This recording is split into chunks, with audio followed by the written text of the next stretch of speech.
સિદ્ધપુર ખાતે સરસ્વતી નદીમાં નવા નીરના વધામણા કરવામાં આવ્યા છે। કેબિનેટ મંત્રી બળવંતસિંહ રાજપૂત પહોંચ્યા માં સરસ્વતીના દર્શન કરી સુખ શાંતિ માટે પૂજા અર્ચના કરવામાં આવી હતી। રિવરફ્રન્ટ વિકાસના કામનું સ્થળ પર જઈ મંત્રીએ નિરીક્ષણ કર્યું હતું। અધિકારીઓ સાથે ચર્ચા કરી અને જરૂરી સૂચનાઓ આપ્યા હતા। રાજ્ય સરકારનું લક્ષ્ય વર્ષભર નદીમાં પાણી રહે તે માટે પ્રયત્ન।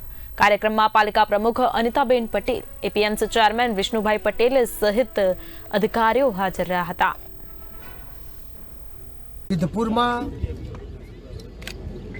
एक वीक पहला 8 इंचथी वधारे वरसाद पड्यो। बहु वर्षों पछी मां सरस्वतीनुं पाणी मां सरस्वती में आव्युं।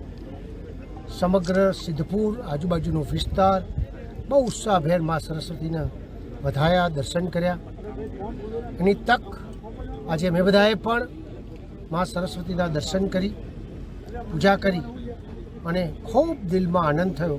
માં સરસ્વતી બહુ ટાઈમ પછી આટલા ઊંડા સરસ પાણીમાં વ્યવસ્થિત રીતે માં સરસ્વતીનું પાણી છે।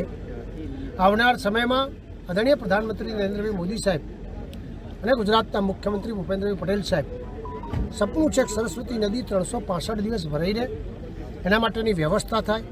આપણે જોયું હશે કે પહેલો પાઠ કર્યો છે અને એના કારણે આજે સરસ્વતીમાં મેં હમણાં ભાઈને પૂછ્યું કે ભાઈ 17-18 ફૂટ પાણી હતું, થોડું પાણી ઘટ્યું છે, અત્યારે 13-14 ફૂટ પાણી આજે પણ નદીમાં 7-8 દિવસ થયા છતાંય છે।